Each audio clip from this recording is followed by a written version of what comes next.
All right. Thank you all for joining us today for this incredible panel all about the social dilemma. Our intention today is to have a dialogue with this incredible intergenerational collection of speakers that we have lined up. And with us today, we have Jeff, who is the director of the Social Dilemma. And so I would love to get us started actually by having each of us do a brief introduction of who we are, what organization we work with for, and what led us to this work. And then we're going to dive into some questions for Jeff. So I will go first. My name is Nina Hersher. I am CEO and co-founder of the Digital Wellness Collective, which is the only global trade association of organizations, researchers, individuals dedicated to enhancing human relationships through the intentional use and development of technology. I am also co-founder of the Digital Wellness Institute with Amy Blankson, and we have this incredible 10-week certificate program, and we're quite honored that the Social Dilemmas team is featuring our course as one of the Take Action tracks. So we encourage everyone to check that out. Also today on this call with me, I have Chanel Curry, who is our Director of Diversity, Equity, and Inclusion, and Amy Blankson, who is our Director of Education. Chanel, do you mind introducing yourself next? Absolutely. Thank you so much. Hello, everybody. Great to be here. I am Chanel Curry. I am the founder and CEO of Media Done Responsibly, which is a public benefit organization that provides media literacy and digital citizenship training for young people by providing college mentors around media literacy to middle school and high school students. I'm also a professor in the TV, film, and media studies, journalism, and Pan-African studies at California State University, Los Angeles. And as Nina said, I am the Director of Diversity, Equity, and Inclusion for the Digital Wellness Collective. Thank you, Chanel. Amy Blankson. Wonderful. Hello, everyone. I'm Amy Blankson. I am the co-founder of the Digital Wellness Institute and CEO of Fearless Positivity. My background is in positive psychology, researching the intersection of happiness and technology. And I wrote a book called The Future of Happiness about modern strategies that you can use to balance productivity and well-being in the digital era. This is a passion of mine, and I'm grateful to be here. Thank you so much. Can we hear from David J., one of our advisors at the collective? My name is David J. I'm the head of mobilization at the Center for Humane Technology. So I lead movement building among people who are building technology that try to address the issues that the film The Social Dilemma and the Digital Wellness Collective talk about so powerfully. Thank you, David. Mar? Hello from Paris. I am a Pulitzer Prize winning journalist. I used to lead the technology team at the International Consortium of Investigative Journalists, known for the Panama Papers, and I burned out as a result of my hyperconnectivity. So I'm now an Acumen Fellow candidate, and I'm working on solutions to have a healthier relationship with technology, like the Self-Investigation, a program for journalists on digital wellness and stress management, and Odisseia, which is an institute in Spain for ethical artificial intelligence. Thank you so much for joining us from Paris, Mar, in those time zones. Teodora. Hi, everyone. I feel a little bit too excited to speak, actually, but I'll try my best to introduce myself. So my name is Teodora Pavkovic. I'm a psychotherapist, a parenting coach, and an international speaker.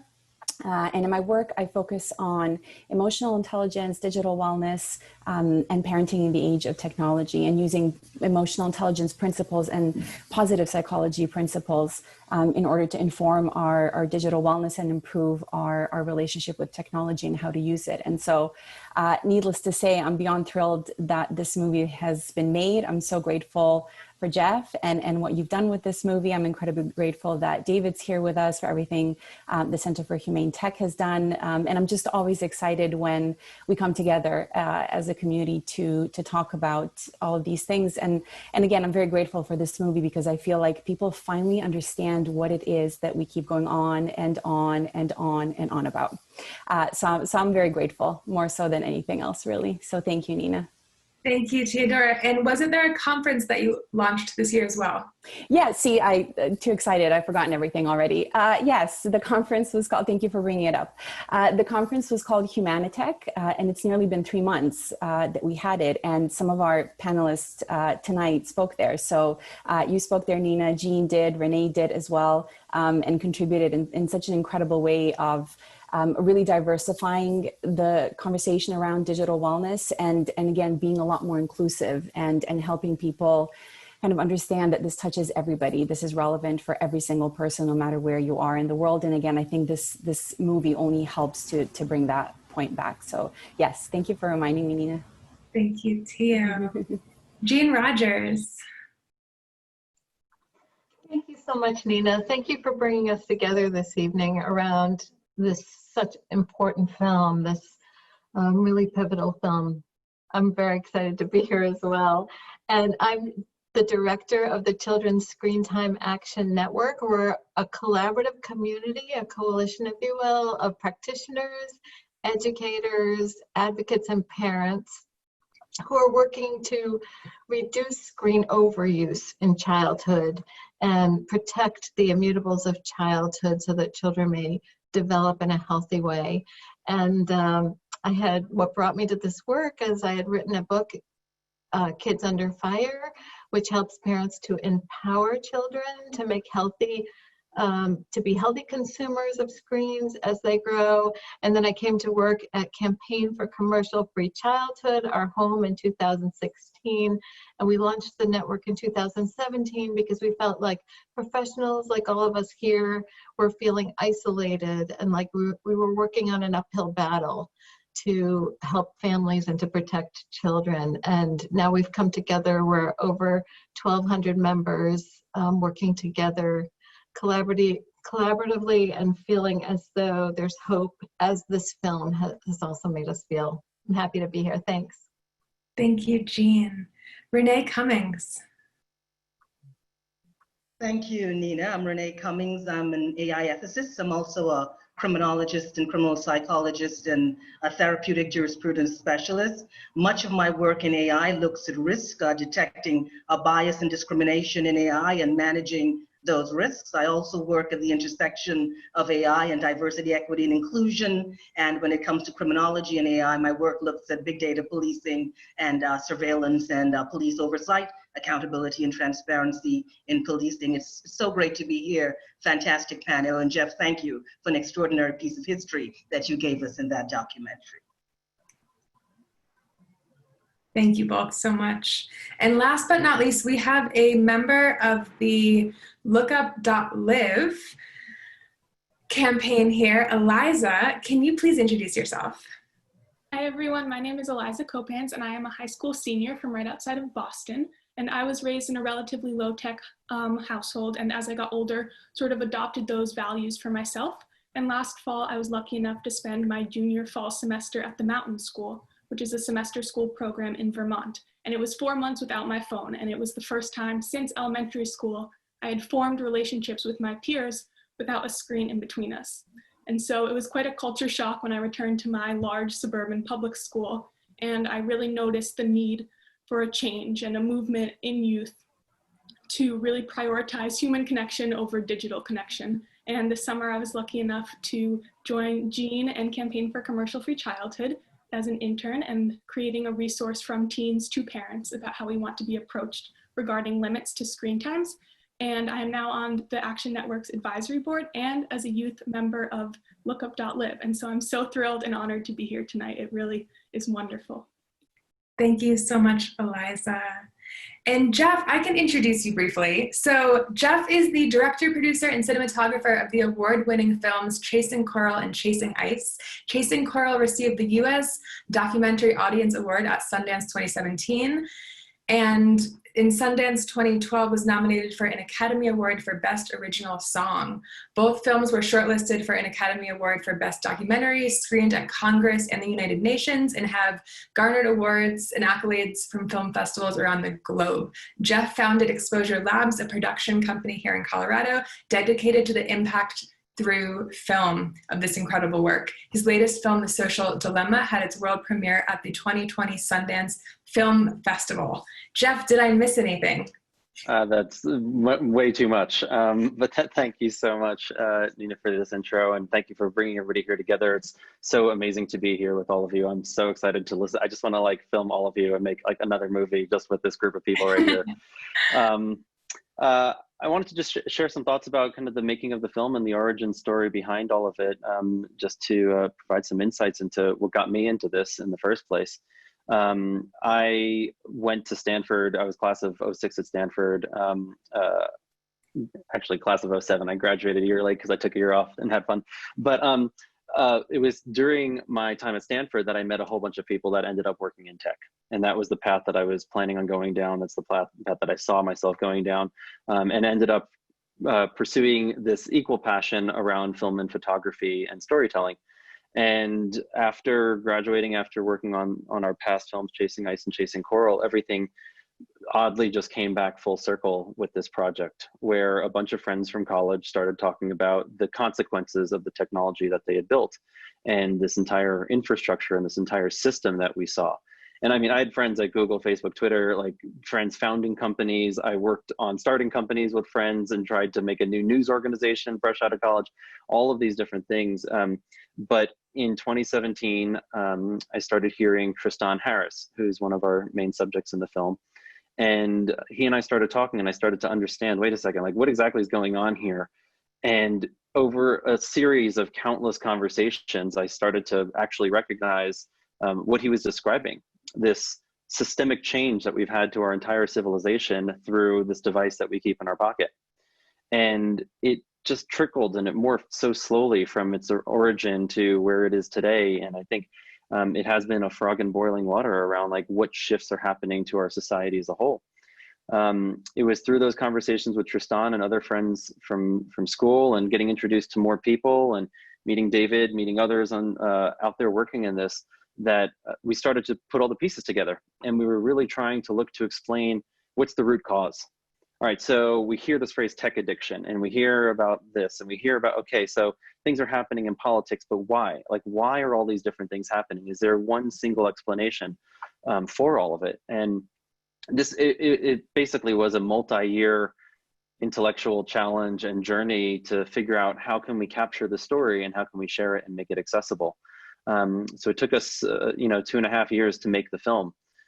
From the first day of production to when we finally finished the movie. That's one of the things that I love about filmmaking, is that I get to basically be a student in an entirely new subject for a huge chunk of time. But this one was really, really tough. And I think it was really so difficult because the recognition that we have now of how many aspects of human civilization social media touches. And there are the individual consequences and there are the societal consequences, and there are the huge zone in between of how lots of different individual consequences add up to these societal trends that we're seeing. So that's what we hoped to and strived to document and to share and to reveal based on the testimony of the countless amazing people that we got to interview. And there were so many more that we couldn't squeeze into the film, unfortunately, and really, honestly, we thought at some point, should this be a 6-hour series or an 8-hour series? There's just so much content to talk about here. And that's why I'm so thrilled more than anything to have this time and space with all of you here to continue the conversation. So thank you again for hosting, and back to you. Thank you so much, Jeff. And I think one of the things that your film just did such an excellent job at highlighting is that our attention is truly used as this extractable resource. And so I do have one more question for you, if you're willing, which is, please. What would you define as the social dilemma? Oh my goodness. We called it a dilemma because it's so hard to define. That was the challenge of this. There's an analogy that Shoshana Zuboff uses, one of the experts in the film, and she compares this new era of surveillance capitalism to industrial capitalism. So industrial capitalism figured out how to turn nature into a raw resource to be exploited and extracted. And this new era of technology that we have built, this surveillance capitalism, has figured out how to turn humans into a raw resource for extraction. We don't recognize it, we don't see it, we think it's just this innocent interaction with this little rectangular device that we keep in our pockets. But behind the scenes is this machine that is programmatically designed to extract from us different things from different people. But it's that fundamental mechanism, this business model that is kind of this umbrella over the entire experience that we have online, that I think is the biggest dilemma that we're wrestling with. These free companies are worth, not free companies, these free services that we use are worth hundreds of billions of dollars. There's like a huge gap between 0 and hundreds of billions of dollars, right? If it's too good to be true, I think it is. And I think that's what we're realizing now, that these models and these platforms have turned out to be, this business model is too good to be true. It is. And thank you for undertaking this immensely challenging product. Kudos. We are all so, so grateful to you. So next we are going to share an exclusive clip. Jamie's going to share the screen. Please note that we are not allowed to record this part, so we're going to cut this out of the final recording we put online. But there are going to be 2 clips, one on mental health and one on artificial intelligence. And so this is the first. We hope you enjoy it, and we look forward to discussing it in just a few minutes. Thank you so much for sharing that. So now we are going to, I'll take a deep breath, maybe take a sip of water, and we are going to break off into our first panel on the mental health dilemma. So just give us about 10 seconds and we will dive right in. The power of the pause.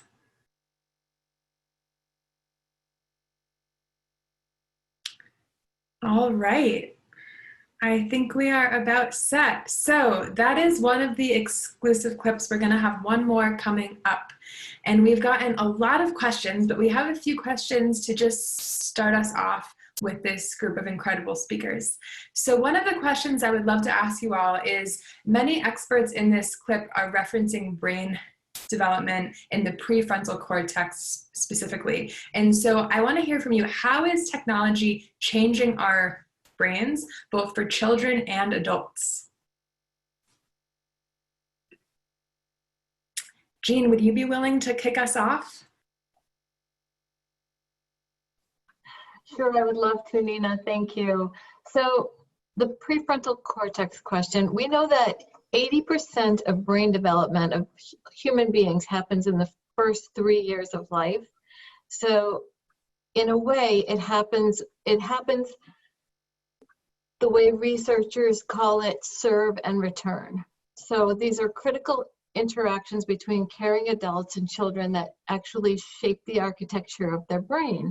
And so when a baby cries or makes little grunts or gurgles, the best thing that parents or caregivers can do is grunt back and gurgle back at them and mimic the baby's sound and make them feel heard. Well, when a parent is sucked into their cell phone and a baby is maybe entertained by one, it's interrupting those brain building moments. Those are literally what builds the brain. And so I think to address this question, we have to start in early childhood with both the parents' use and how they are introducing and how young they're introducing a screen to their children. Thank you so much. Amy, do you have anything that you'd like to add?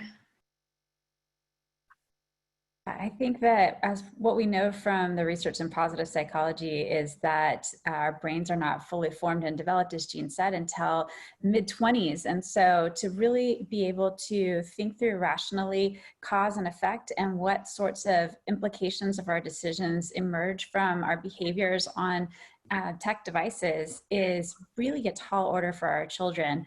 I think that it behooves us to have these conversations repetitively throughout childhood so that the language and the dialogue of digital wellness can emerge along with the rest of language development and boundary setting as well. But I do think that there's some reasonable expectation for what we can expect of our young people at certain ages and stages of life, so that as we emerge as adults, that we can truly be functioning in our optimum capacity. Thank you so much. Nina, could I add something if that's okay? Yes, please, jump right in.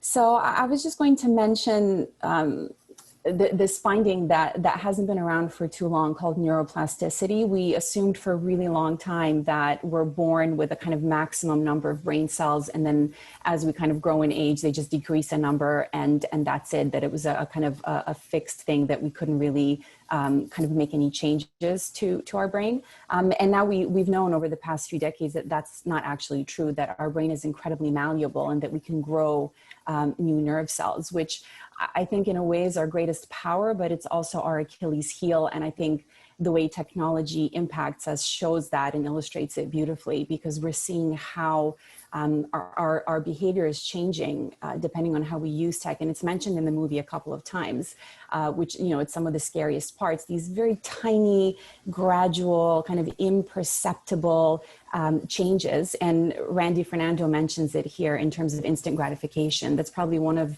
you know, the most apparent, most blatant examples of how technology use is impacting us because of how it's designed and how it's meant to interact with us. Where you know, normally where you would have to wait for a response from, you know, a real human being, whatever the situation is kind of in real versus digital life.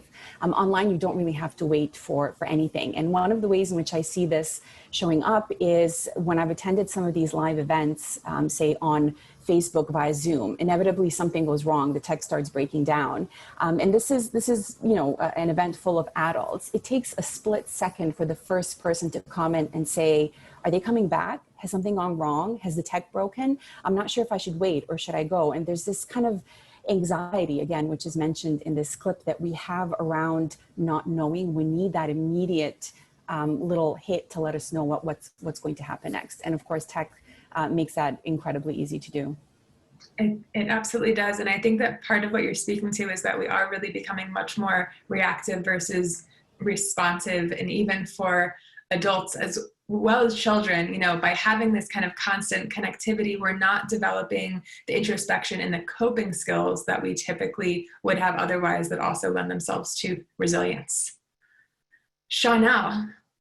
Absolutely, thank you. One of the things that our students study is social cognitive theory, and looking at the ways in which, as young people, they look for cues in their environment to be reinforced, to figure out, how do I behave? How do I become a part of society that in a way that is acceptable, that in a way that sees me and that is positively reinforced?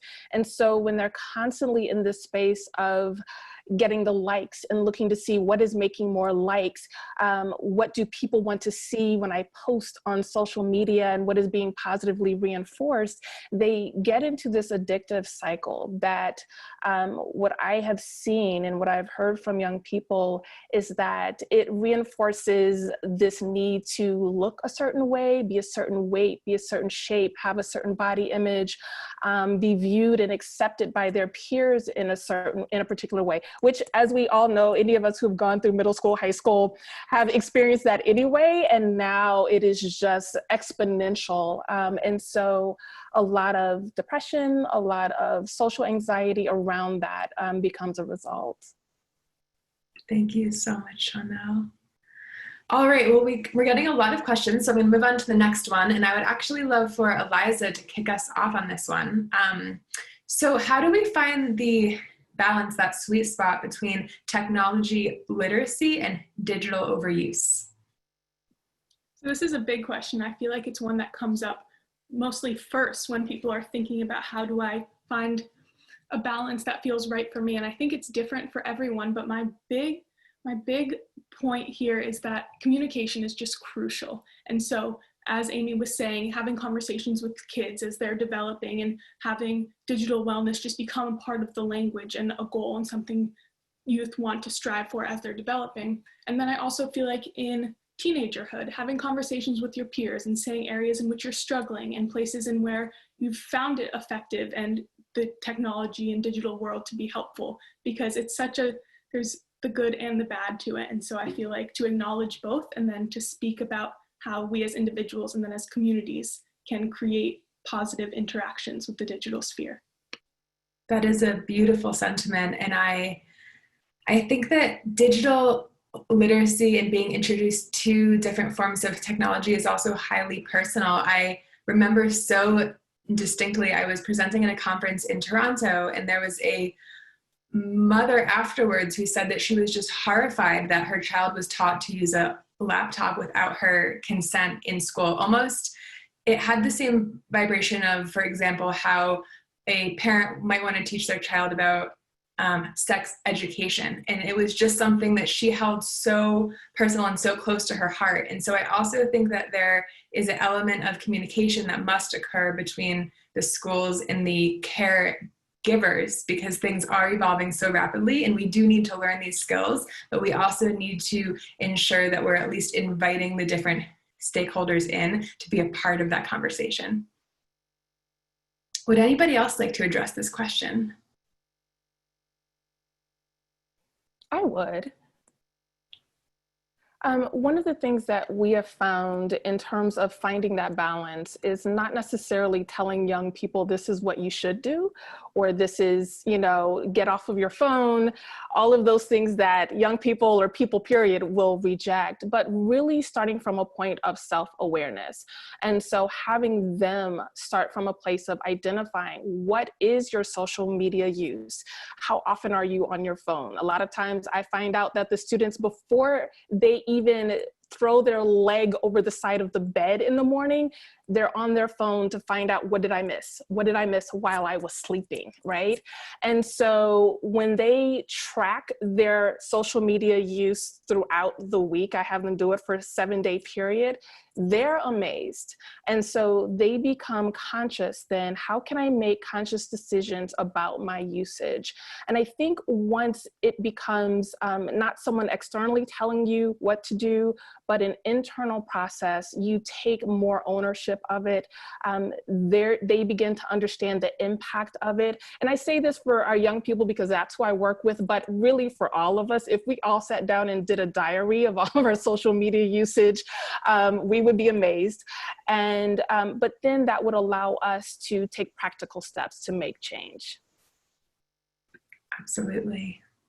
That's such a great point, Chanel. And just to piggyback on what you were just saying, in my research, we found that 77% of parents worry that their children are overly dependent on devices, but 41% of teens think their parents are overly dependent on devices. And so it's really easy to talk about mental health in relation to teens, but I think it has become so much broader than that for adults.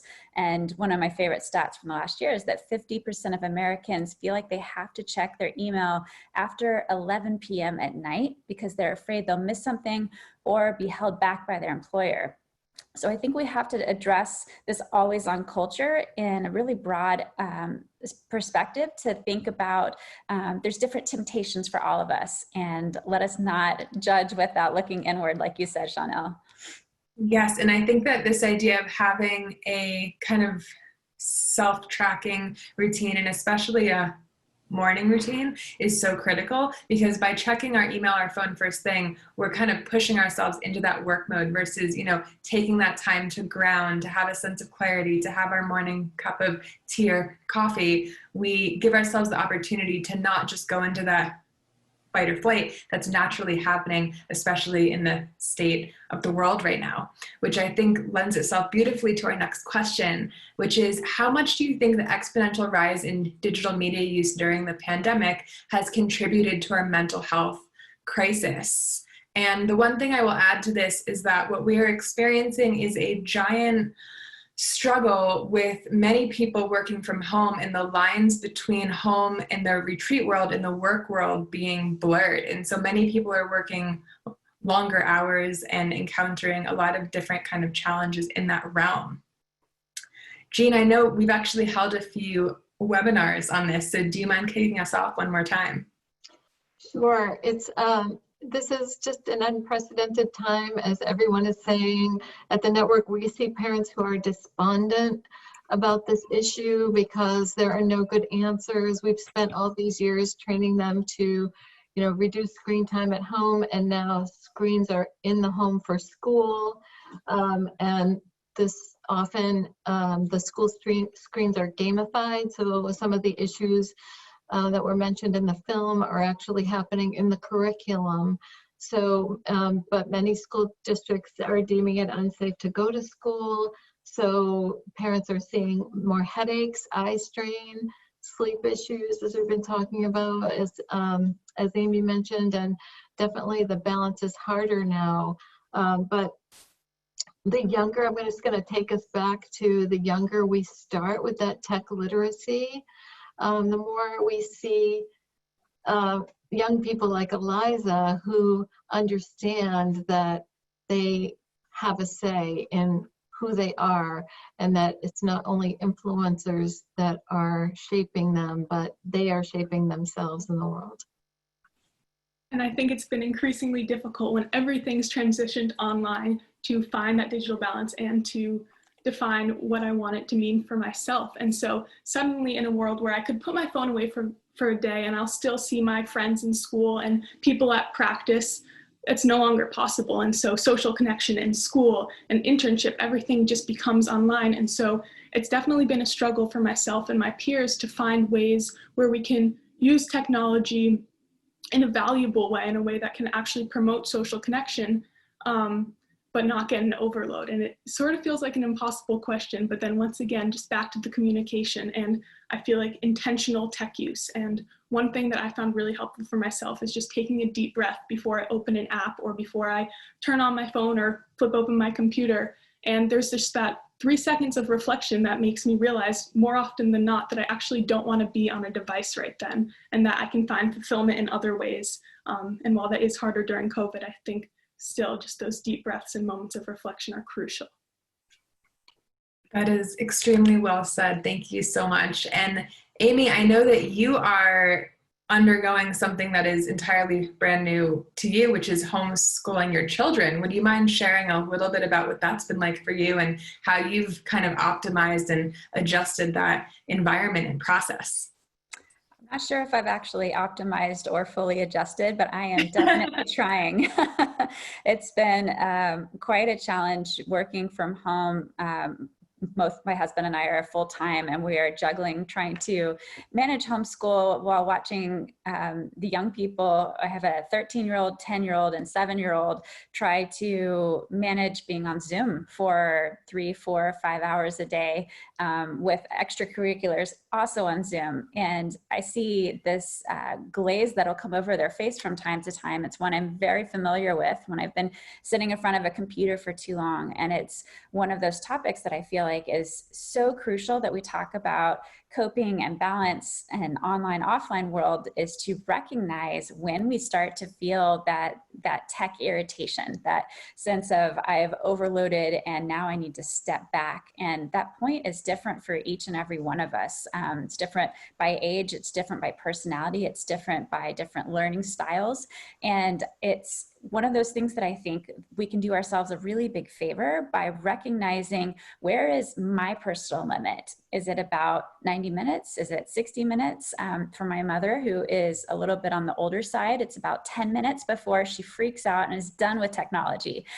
So everybody has their own limit point, but recognizing that and knowing when to go for a walk, when to do something very tactile and manual, like I like to take a break from Zoom and go fold some laundry, or maybe I'll go straighten up, which I used to hate those tasks, but now I kind of look forward to those breaks because it's something different than being online all day. Absolutely. And Nina, I was just going to add, I love what Aliza said in terms of intentionality. I think all of us in the digital wellness space really advocate for that, for really kind of intentional and mindful and purposeful tech use. So I think that is definitely a huge component, knowing why we're using the tech, when, for what purpose, again, how it makes us feel, kind of being emotionally intelligent about the tech use. But I think the other thing that's also really important to remember is that we've again, because our brain is so good at forming habits, we've gotten so used to this as kind of being the default. I think we've forgotten that we don't have to actually use it for every single activity that, that we're engaging in. So I think reminding ourselves of that, and it may help us to speak to our, older parents who can only tolerate about 10 minutes at a time. But just reminding ourselves of that and just giving ourselves permission to say, you know, I can go outside, or I can talk to another person face to face in a safe way, obviously, or I can go for a walk, or I can just sit and stare out the window, really.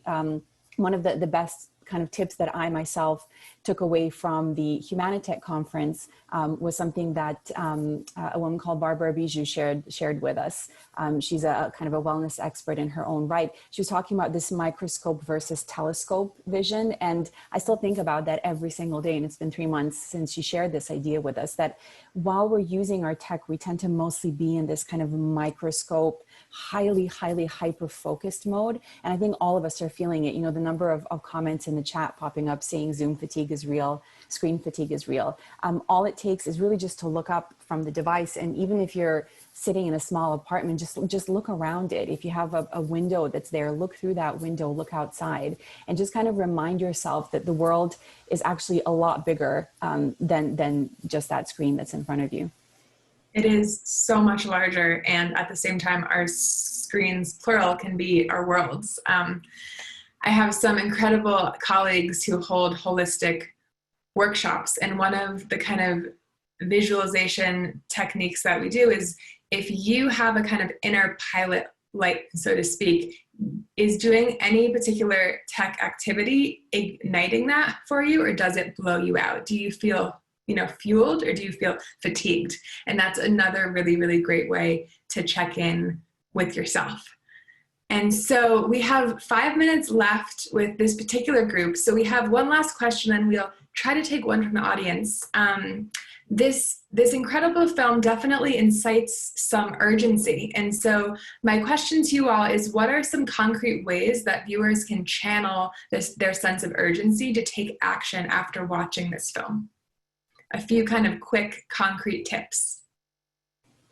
I'm going to be sneaky and borrow one of Facebook's concepts for growth, which was in 10 days, get people to befriend 7 people and to expand that circle. So I don't see why we couldn't use that for better purposes, for digital wellness and humane tech purposes. So, you know, we have over 100 people on this call. I would suggest that those of you who are watching us share this with at least 7 people, so that we can expand our awareness around this, so that we can engage in digital wellness practices, so that we can really start to think in a much more conscious way how we use these forms of tech for what purpose, and really bring back the decision making and have more control over the role these devices play in our lives. Going off of Teodora's point, just find people who feel the same sense of overwhelmingness and fear, and then with them, create pacts and agreements to put down your devices for a little bit. And that's a lot of the work that I've been doing with LookUp.Live, because it's really scary in an era where so much is tech oriented to make the choice for yourself, to remove yourself a little bit. But if you have a community of support around you, so whether that's your family or close friends, it's much easier to make the conscious choice to put your device away. I'm going to agree with Aliza and say that, you know, parents need those communities also. They need like-minded communities of parents who are raising their kids with tech values that we're talking about. So at the Action Network, we have partners Wait Until 8th, Turning Life On, where you can go find other parents who have similar tech values. Also, join the Action Network, the Screen Time Action Network, if you're raising children, and if you work with children, for a collaborative community here as well. Thank you, Jean. I would also add to that, to become media literate. It's okay that we don't know everything that there is to know. And I think that's important to understand. You know, we go to school and we become literate in reading, right? But they're not necessarily, or they're becoming more, but there have not been standardized media literacy practices embedded into the schools. So become a part of the Digital Wellness Institute. If you're interested in media literacy for young people, we have people on this panel. My organization, Media Done Responsibly, provides mentors, college-educated mentors for high school students and middle school students to help them process the 24 hours of media they consume daily. So recognize that you're not alone. There are experts out there, and know that it's okay to become more educated so that you can build media literacy into your practice. Thank you, Chanel. I'll add in as well that I think that it's very easy to blame big tech and to get frustrated with big tech and to align all of our problems with them. But I think the movie does a wonderful job of saying, you know, it's not one person, it's not one company, it's actually a societal problem we've created. And I love that the film doesn't stop there with just a message of fear, but one that actually takes that character of Ben and empowers him to say, you know, he has some human agency over himself. And so do all of us. Yes, we could fight big tech, but I think that the real battle starts with our very own behaviors and looking inward, because as much as fear is a powerful motivator, I think that hope is an even better one. And if we start there, we can make a change starting tonight. Absolutely. And I think at the collective and at the Institute, we really have this kind of healthy tech versus anti-tech approach. And we have coined this term called digital flourishing, which essentially is a approach. And so it refers to this mindful approach of technology usage where we can enjoy everything it has to offer while being, you know, ever so intentional and kind of opting out of those harms that it can bring us. But until the tech is changed, we really are going to need to focus on kind of our autonomy and our decisions. And so that's why we're really grateful to the Center for Humane Technology in this film for doing that immensely challenging work on policy. So I am aware that we're wrapping up panel 1 time. In the chat right here, I am going to put a few concrete resources that we talked about from the folks on this panel, and there are a lot more. You can also visit digitalwellnesscollective.com to see a full list. This is not all of them, but this is some of them. And I'm just gonna see if we have time for one more quick question. So here's a quick one I can consolidate. How can we help usher in more robust ethical codes of conduct for technology in schools specifically? So at the Action Network, Nina, we have our Screens in Schools toolkit, that action kit, Screens in Schools action kit that the work group has worked on. And in there are tools that parents can use to advocate with their district and their administrations, because sometimes we just don't have the words and we don't understand. We don't understand the privacy policies. We don't understand what's happening to our kids when they're online all the time for school. So there's quite a bit of tools in the action kit, all created by volunteers who are advocating in their districts as well. And I think communication between parents and teachers are critical at this point. So, and between students and the parents as well, as Aliza said, that she's been able to create some really great information about how kids can communicate with their parents. Thank you, Jean. Those are some amazing responses. Okay, so we are not done. We have another exclusive clip and another panel. So we are going to be finishing up in 45 minutes. I know some of you will have to hop off, but we hope that most of you can stay. And so please check the chat. You will all receive a follow-up email as well. But a few great resources are the Screen Time Network, the Digital Wellness Collective, Institute, Media Done Responsibly. Teo has an amazing private practice, and so many more incredible resources. And so with that, I want to thank you all for being a part of this mental health solution panel. And we are going to hand it over to our Director of Engagement, Jamie, who's going to show us one more exclusive clip. So hold tight for just a moment.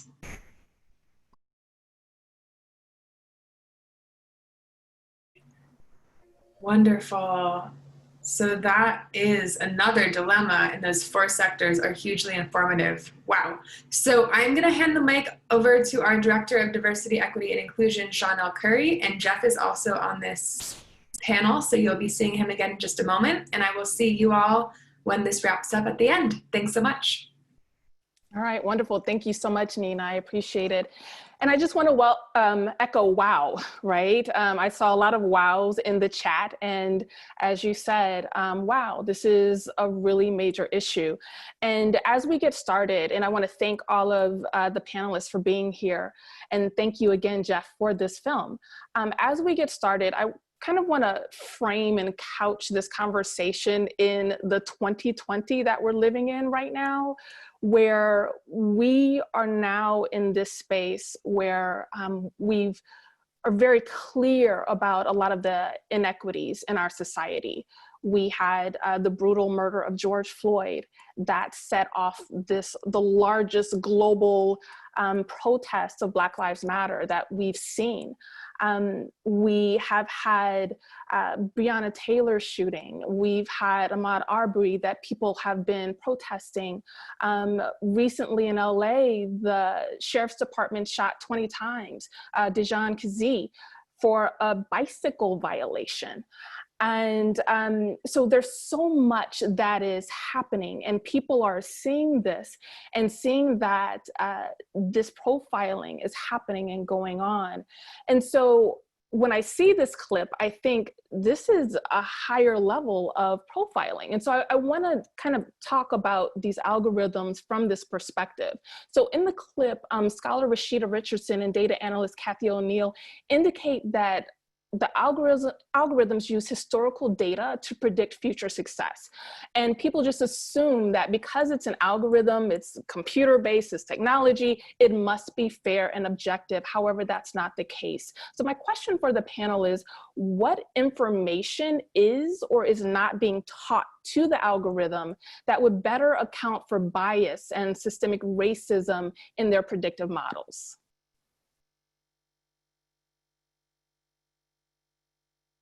Well, I could jump in here if you want. Because thank you. Yes, thank you, Renee. Welcome. So I think it's about demystifying the data. And there's this false belief that because it is math and because it is science, it is neutral and it is objective.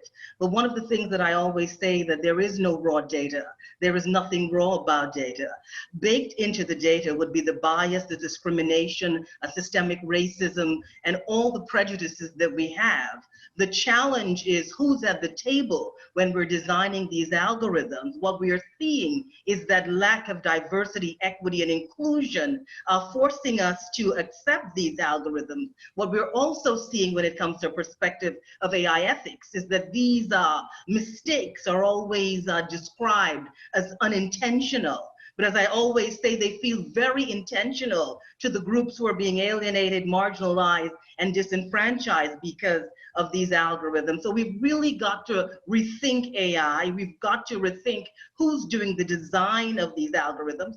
And we've really got to rethink what is in the imagination of the individuals who are creating new and emerging technology. So it's much more than the data. I think we've got to look at the subconscious and the kinds of biases that we hold, and all of us have biases. But what is happening with AI is we are replicating old divisions, old biases, old prejudices, and we're calling it a new technology. Wow, and yes, thank you. And to add to Renee's point, the artificial intelligence is only as smart as the data it is fed. So if the data that is being used to train the system is actually biased, you're reproducing the bias in these predictive systems. So for example, our AI Now Institute did a study in February 2019 analyzing jurisdictions and their predictive policing systems, and they found that 9 jurisdictions were using data where the precincts had been practicing unlawful and biased police practices. And they've been using this data that was wrong, that was not good, but using it to predict the future, right? And to do predictive policing. So that's a real problem, is what is the data we're using to train our systems? And racial profiling and racial discrimination can also happen at Facebook, for example. We've seen examples of Facebook providing targeted advertising, which is illegal, to do some advertisements for certain profiles, right? And that was apparently an added value, but that's actually not legal. So we also need to make sure that the artificial intelligence that we create does not go back in what we've advanced in civil rights. Absolutely. Thank you so much, Mar. Would anyone else like to add to this? Just if I can give a concrete example of how this is showing up in some of our work around tech reform. There's a lot of concern right now around COVID and COVID misinformation. And what we're seeing is that on the one hand, we have healthcare institutions like the WHO and the CDC who historically often have not been serving communities of color, have not built trust with communities of color, and who are not building content that effectively targets communities of color. On the other side, we have misinformation actors who are very sophisticated about that targeting. And in this landscape that reflects the systemic racism of who gets good public health information, algorithms are learning that some kind of people, quote unquote, want to see good public health information, and other kinds of people, quote unquote, want to see misinformation. And the ways in which should just that's playing out in voter misinformation, that's playing out in, as you mentioned, in housing and employment advertising. I'm sort of talking to folks inside of the platforms, advocating outside, who are seeing this happen right now. And it comes down, as Renee really said, to not only who's at the table in creating these AI systems, but who's in the table in shaping the public discourse that they're learning from. I just wanted to add, first of all, +1 to everything that everyone has said here. Really, really amazing to hear this alignment and the thinking. One of the analogies that I heard in the making of the film that always stuck with me was this idea about a menu. And you can go to a restaurant and you have a menu from which to choose from. And we all think that we have our own free will and we can choose what we want to choose from this menu. But the way these technology platforms work, we all think of Facebook or we all think of Twitter or YouTube, yet we all have a completely different experience with these or with any platforms that have an algorithm that's driving what data is coming to you. These platforms and the algorithms are predetermining the menu from which you get to choose. So even though you think you have choice on the menu, you don't realize what has already been pre-filtered and excluded, or where you have been siloed or pigeonholed to based on those pre-selections. So we're really unaware of the full scope. That's why I think the phrase filter bubbles is really appropriate, because it's not just amplifying a certain thing that you're interested in, it's removing all these other aspects of life, ideas, opportunities, etc., based on which particular algorithm or code we're talking about. But there is this just really powerful analogy in my mind of who is choosing the menu from which you are choosing? Thank you, Jeff. Kind of a part 2 to that question, what needs to be put into those algorithms that's not being put in? Is that even being discussed? Is there a conversation around that in Silicon Valley? Like, and I hear this, like the people who need to be at the table aren't necessarily at the table. And going off of your menu analogy, Jeff, I recently heard the quote, if you don't have a seat at the table, then you're on the menu, right? And so this sounds very much like that. But are there specific things that are being done, specific action that's being done to change machine learning so that bias is accounted for? Well, yes, there's work being done when it comes to risk and detecting the risk and managing and monitoring risk, and of course evaluating your systems. And of course there are technological tools as well that are also being designed to check the algorithms, but it's deeper than that. You see, we like to talk about data as though it's standalone or it stands by itself, and that's not it. The fact is that just the data collection process is a process that is inherently powerful. There's a lot of power when it comes to who collects the data, when, why, where, and how. When you think about data, there's trauma and tragedy attached to data as well. And what we don't do, particularly within the context of criminal justice, which is where I work, you can't remove a history of enslavement and Jim Crow and racism from the data. That's baked deep into it. So I think when it comes to AI, we need a new kind of literacy that allows people to understand what they are dealing with in particular when it comes to this technology. So while we do have a risk management approach to AI, is it enough? And what we're realizing is it's not enough. We've got to do more. Yeah, I was sort of stumped by your question, Chanel, because as opposed to thinking, how do we make the algorithms better? I think what's in my mind is, where are we using algorithms in our society where we probably shouldn't be using algorithms? And let's reverse, let's go back to human values that we want to put onto things like selection of fill in the blank, right? But I would pose that question instead. Can we algorithmically program our society and go back to what do we want in an intentional civilization? Absolutely. Go ahead. Just, one of the terms that comes up in our work sometimes is power, not product. It's not about what the technical solution is or the code is. It's about how power flows and who has power. And I think that's what I see talking to a lot of folks inside of these companies, is that there's a sense that either they're not aware that these harms are happening, they're not familiar enough with the existence of systemic racism, or they consider it an edge case. And there needs to be a deeper culture of considering harms like the ones that we're talking about here to be unacceptable. So that from the beginning, people are designing systems that don't sort of go out and experiment to see whether or not harms will happen, but are designed from the beginning to understand that they won't happen. I think that's a question of how power works and how accountability works, not necessarily how the code works. Thank you. Thank you so much. So in the film, Kathy lists 4 categories of algorithms that she believes are being misused, from financial to civil liberties, employment, and information.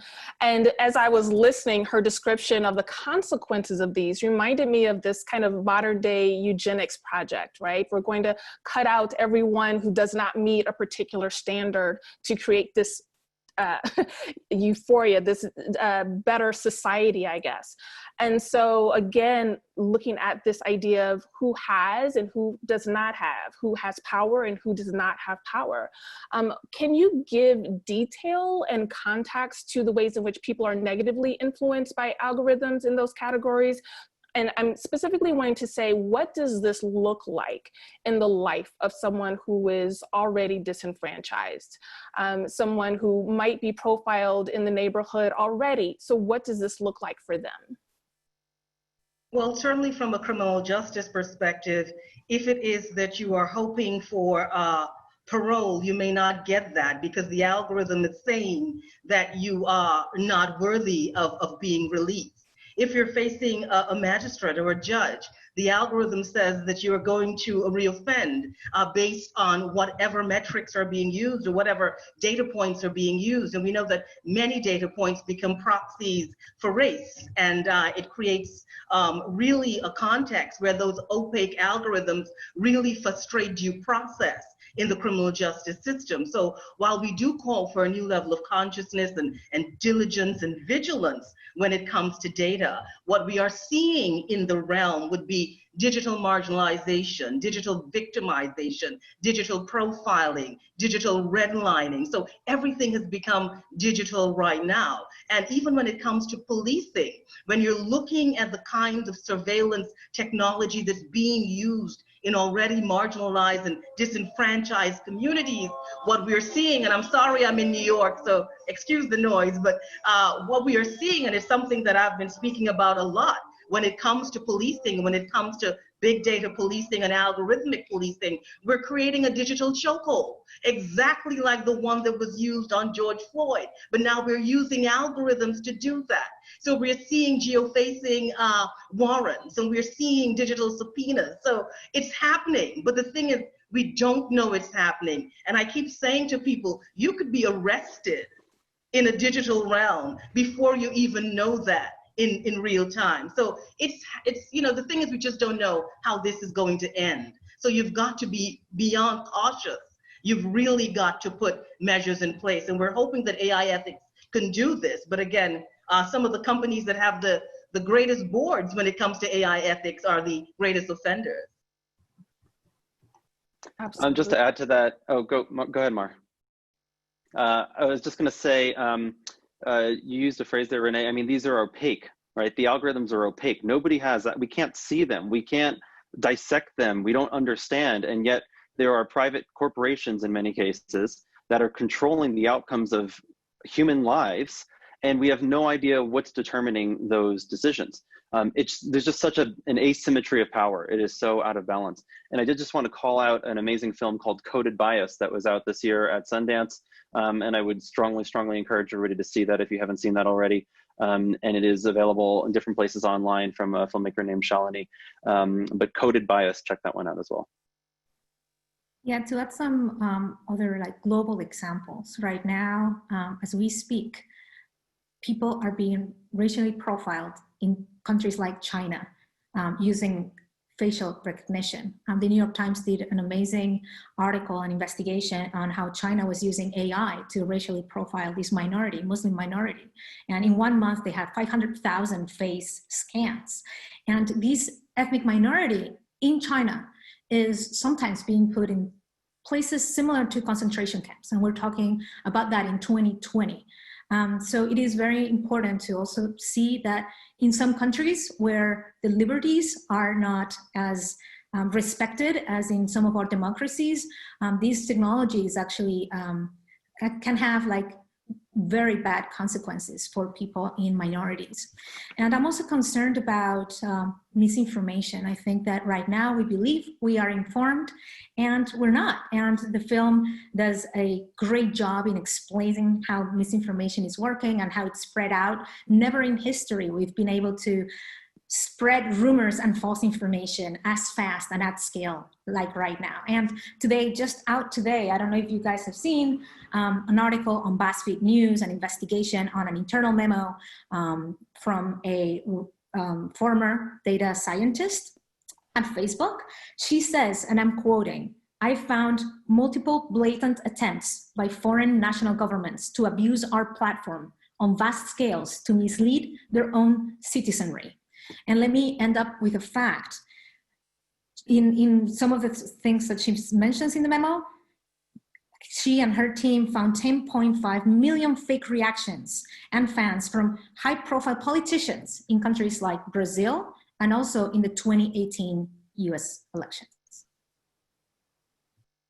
It is a bombshell story, like absolutely. Wow, that is intense and very scary, but it's the reality that we're living in. And it feels very much like there should be some action that we can take. And I know the film mentions this difficulty of enforcing anti-discrimination laws. And I'm very curious about what are the anti-discrimination laws that are currently in place for this? And why has it been difficult to enforce them? And what entities do we need support from to ensure that enforcement? Renee, do you want to take us? I just love listening to you start everything off. Yeah. I do as well. Jump in, Renee. One of the fundamental principles when it comes to AI ethics would be non-discrimination and fairness. But what we're seeing with the challenges when it comes to AI, remember that big tech is always light years ahead of the law.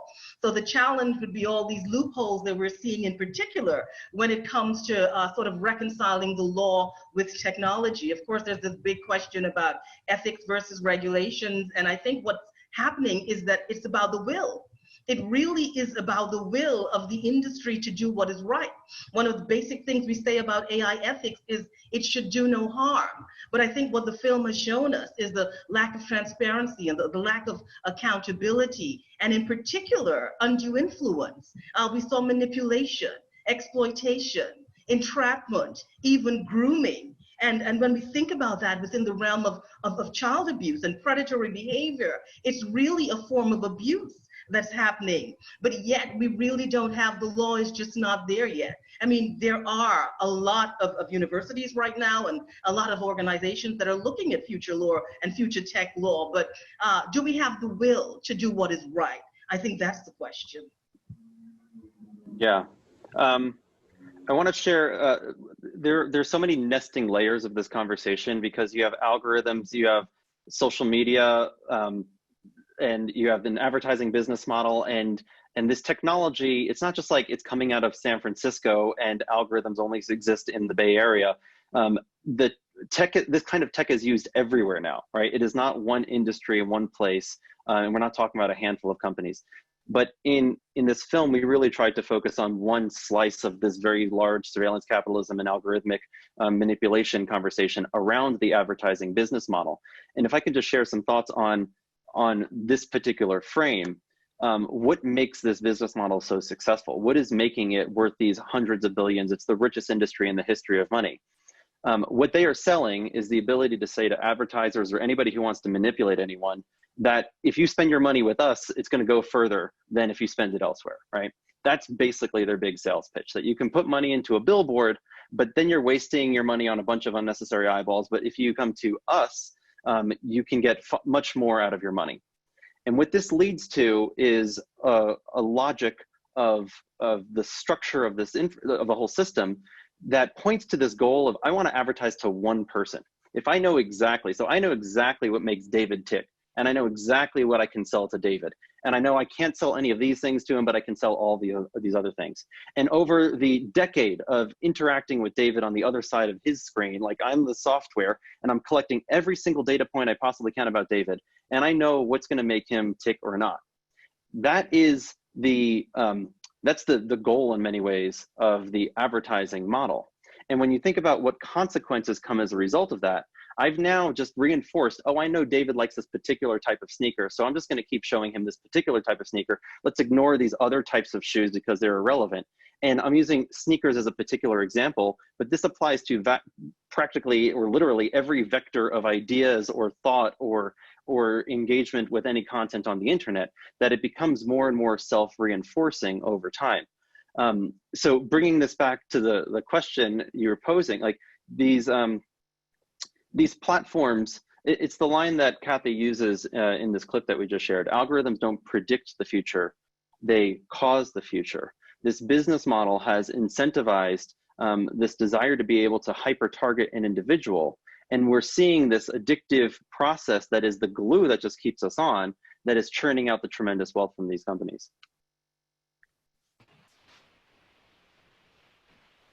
If I can Go ahead, David. just quickly jump from that, I think part of the question was sort of what legally, what can the law do? And I've in touch with several developing court cases that are trying to ask exactly this question. Folks like the Lawyers Committee on Civil Rights Under the Law are trying to ask this question. And one of the big barriers they're running into is the lack of transparency within these algorithms, that it's really hard to see who's getting delivered what ad, because they're not designed to be accountable. They're not designed to be transparent.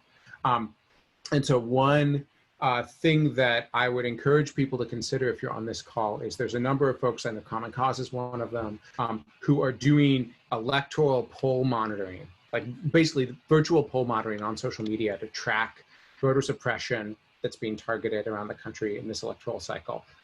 And that tracking not only is really critical from a democratic integrity standpoint, I think it's also going to be a part of how we gain the transparency that we need to be able to hold some of these algorithms accountable. There is a lot of pre-existing law, and this goes a little bit beyond my expertise, but there's law around if you want to advertise housing, it has to be open to everybody. And yet we've discovered that Facebook has the tools to filter that. And has for quite a while now allowed people to filter housing advertisements. Up until about a week or two ago, it was possible on Facebook to advertise based on race. So you could identify individual racial groups that you wanted to send a particular message to. They very, very quietly had this feature disappear, and it just vanished from their advertising platform. Obviously, they don't want to bring attention to it, but this is like built into the DNA of the organization, this idea that you can target whoever you want to target with whatever message or product or idea or political manipulation you want to target. And so now they're forced to sort of backtrack on some of those. I just wanted to add the issue also of proprietary rights. And remember, an algorithm is considered a trade secret.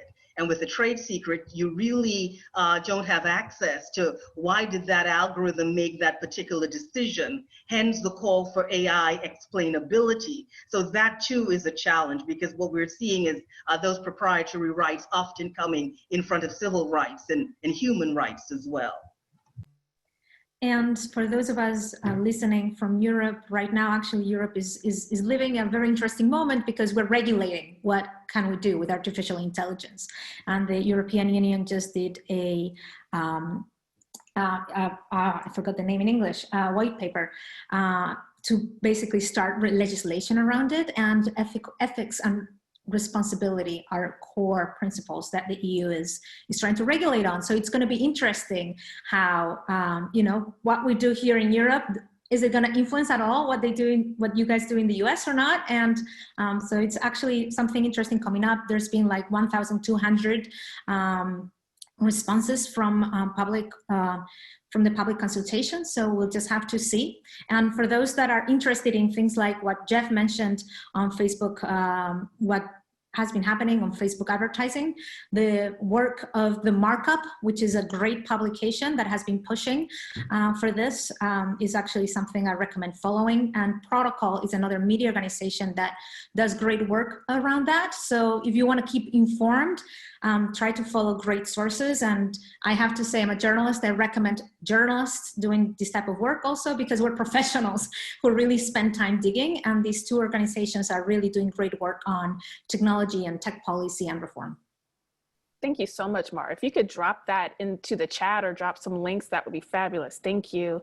And we are getting close to time, and I feel like this conversation could go on longer. We might need a part 2. But I just want to say this very powerful film clearly outlines the issues that cannot be ignored. And I want to take a look at, from the community standpoint, how can we utilize social and digital activism to affect change? And what is the greatest impact or change, especially you, Jeff, that you would like to see come from this particular film? Yeah, great question. And personally, I actually have stopped using all social media for the last 2 years. So while working on this film, every time I started to pick up my phone and got a ping from fill in the blank social media company, I just felt more and more gross every time I saw those. So really started to disengage and weaned myself off and have stopped using them. For the film and for our team, I run an independent film production company, and we do impact as well. So we've been working in partnership with Netflix, where they've allowed us to do a lot of really progressive work in terms of using the film for different types of events and conversations, et cetera. So from my perspective, we're really trying to shape the conversation around how is the technology used, how is it designed, and how is it regulated? And we've been trying to look at those 3 different audiences around how are people engaging with the technology, what are the desires for how that's shifted, how do we protect ourselves, how do we like inoculate ourselves from the social media virus landscape, how do you protect yourselves and your family and your friends? And then beyond that, it's working with CHT and other organizations like that that are talking with the tech insiders themselves.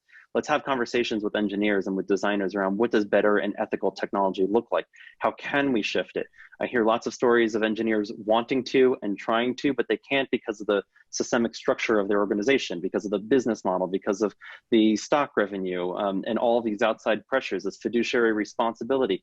So there's a huge, huge question around how and can they be changed from the inside, and whether or not that works, that could also lead to how is the technology regulated, and having conversations with a lot of people around what does appropriate regulation look like. Antitrust is one conversation, but it does not solve the fundamental problems. There are countless parts of this technology that I think we need to address. And part of that is just having our politicians study and learn and understand this stuff better. But I do have some hope, because if you look at the Senate hearings from 2 years ago to the Senate hearings from this year, there has been a huge leap forward in terms of just the types of questions that our Congress here in the United States has been asking, and the way that those questions have been framed and approached. So there's a long way to go, absolutely. But I think I have a lot of hope, because we need to make these changes. The society and civilization are not what we want it to be if we continue going down the status quo. Thank you so much, Jeff. David, would you like to jump in? Not to put you on the spot, but yeah, I wanted to give space. I would say, as far as ways that people can plug in, I know that we've similarly been working on a range of different. So if you go to humanetech.com, there's a big thing at the top that says join the movement, and we're creating activation pathways For students, we need a youth-led movement around humane tech. For parents and educators, we need to work with, build on some of the work, and Chanel, I would love to connect with you afterward around some of the work we're doing around helping to build resources there. We're doing a lot of work with technologists, putting together a course where we help people answer some of these questions. Also, to add to what you said, Jeff, working to try to change who those technologists are, trying to address some of the systems that are the ways that systemic racism is showing up really deeply, and who has power to make decisions in tech. And so I would welcome you to come and check out our work. I would also, I think this week especially, check out what Stop Hate for Profit is doing. They're about to launch another round of their campaign that is targeting the way that hate groups are being amplified through exactly the kinds of mechanisms we're talking about now. That's really, really critical work. Absolutely, thank you. And I definitely look forward to connecting. Would anybody else like to jump in on this question? We just want to make a call to action to those who are listening from other parts of the world. A lot of the work is being done in the US. And sure, that's where a lot of the technology is being designed, but it's not the only place. So we really need, people from other parts of the world, especially Global South, to have a say about it. And my encouragement is, if you're in a place and you're looking and hearing at us and thinking, oh, this is very far away, I'm not in the US, that's not true. Technology really affects you. It's really affecting countries like India. It's really affecting, with misinformation, countries in Latin America and in Mexico, for example. We've had horrible examples of people being killed because of misinformation campaigns being spread. So there's a lot that can be done. And I just want to encourage especially those Spanish speakers, because, I think we really need a lot of work being done there. And also in the EU, I would like to recommend Algorithm Watch. I think they're doing a great work and trying to monitor, who's really trying to push for ethical guidelines around the design of artificial intelligence. And Perfect. just let me add there that in all the work that we're doing, let's remember that Black and brown data matter. It really matters. And in the work that we are launching, we've got to include stakeholders, diverse stakeholders. We can have inclusive innovation, we can have ethical technology, but we must have equity, and we must amplify all voices. We must have visibility as well of as many groups, and representation are so critical. So in all the public education that we're doing, let's be diverse, equitable, and inclusive in our work. Amen to that. Yes. Thank you so much. One final question, I think this is for Jeff. As a filmmaker, I am interested in why you particularly chose to center the voices that you did in the film to tell the story. So what particular impact were you looking for and hoping for in your casting? Casting is such an interesting word with this film too, because it's documentary and narrative and this hybrid. The real focus for me was trying to get to the insiders from within the companies. That was always like the first organizing principle, because I think we've always heard critiques coming from outside around, okay, tech addiction exists, or I'm addicted to this, or when I first started hearing it from engineers within the companies, that's where I had my biggest light bulb of like, okay, they wrote this code and now they're saying, they're spitting out the Kool-Aid and they're kind of speaking their truth. So that was the first central focus. And then for the narrative portions, we were really trying to play with in different ways. I'm a BIPOC. I identify as BIPOC, as mixed. We made the family mixed that I felt like I could resonate with and reflect. Then the algorithms were white men. One in particular, in triplicate, I felt like that was also a necessary casting reality. Yeah, so I think our team was really trying to answer that question in those two areas. Thank you so much. I want to thank you, everyone on this panel. I really feel like there is more to this conversation, that the 25 minutes that we have right now are just touching the surface of, and it's really important. And I appreciate you creating this platform for us to have the conversation, to begin the dialogue so that people can be aware of what's happening and how we as people can take action in some ways. I think a lot of times when we think about big tech, people think, well, there's nothing that I can do. This is just the way that it is. And so understanding our agency and our level of power is really critical in that. I'm going to see, I don't know if there are any questions. I know we have about 5 minutes left. So what I'm going to do is hand it back over to you, Nina, and I want to thank everybody again. Thanks so much for being a part of this discussion.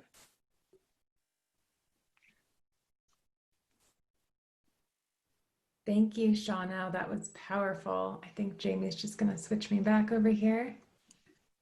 All right. Yeah, thank you so much. That was incredibly powerful. I know that you've taught so many people so much in this hour and a half that we've had together, and I know that your time is precious. So I really want to express gratitude. I want all of the registrants who are hopping off to know that we will have recorded this again and just cut out those exclusive clips. So we will send that out to the list. And I asked in the chat for people to just let us know, what is your profession? What is your passion? And where are you watching from? Because I think this is also really intriguing as we talk about diversity and this global reach, to see who's been drawn to this conversation and how we can expand it even more. We are working on a diversity, equity, and inclusion hub at the Digital Wellness Collective as well. We have a lot of amazing campaigns. We have a Digital Wellness Day toolkit, which is basically just how to host an activation and start this conversation any time of the year. And I'm going to be putting one more link in here, but I'm just going to read off a few of these amazing comments here. So we have people calling in from Australia. We have people from California. We have preschool teachers. We have engineers, counselors. Wow, North Carolina. I know we had someone earlier calling in from Africa. So really, truly, thank you all. And so these final links, just to walk you through, we have generated a 25% off code for those who are educators and are looking to teach this to other people. So we have a 10-week course, and every week has a different topic. So that looks like, productivity, environment, relationships, technology design. I do refer out to the Center for Humane Technology for that immersive course that's just in humane technology design. Definitely check them out. We'll include that link in the follow-up email. And then also you will see the watching, viewing, holding a screening guide, because we really want to encourage as many of you as possible to activate your communities and your networks to hold screenings of this incredible film. And so one of our digital wellness core principles is to keep our communication charter, which means beginning and ending on time and respecting your time. And so I know we have one moment left. Is there anything any of you wonderful speakers would like to add before we wrap up? I'm grateful to all of you for being here, for having this conversation. Our effort to make this film, I really hope it can just be a tool to everybody, whether you're sharing with your communities, your family. It really is something where we just want this to be an offering to the world, and however can it best advance all of the goals and all of the ambitions that everybody here is working on. That just makes us proud and happy. Thank you so much, Jeff. I just want to say, oh, sorry, go ahead. Go ahead, David, go ahead. Not to underestimate the power of creating places where people can talk about this film, where people can come together and share their own personal experiences, because that's where real social change, that's where real power, that's where real movements come from. I was just going to say, Nina, that the way I felt after seeing this movie was the same way that I felt after Inside Out came a number of years ago as a psychologist and a psychotherapist. I was just incredibly thankful to Disney, Pixar for literally making my work easier as a psychotherapist, because whether I was working with kids or adults, all I could say was, remember what anger and fear did in that one scene? And then they'd go, oh, right, I was doing the same thing. So now I feel like with Jeff's movie, we in this space can just do that. We can just go, remember what was said in this particular scene. Remember what was said about algorithms. Remember what was said about these almost imperceptible changes to our perception. That's actually what we're talking about. And that's why we're all gathered here, like David said, to really have conversations about this and raise awareness about it, and to use a little bit of fear as kind of the spice that's going to get us moving, but then to really talk about what are the solutions. And I feel like that's where the Digital Wellness Collective can play such a beautiful role. Thank you. Thank you, Teo. All right, we are at time. So thank you all so much.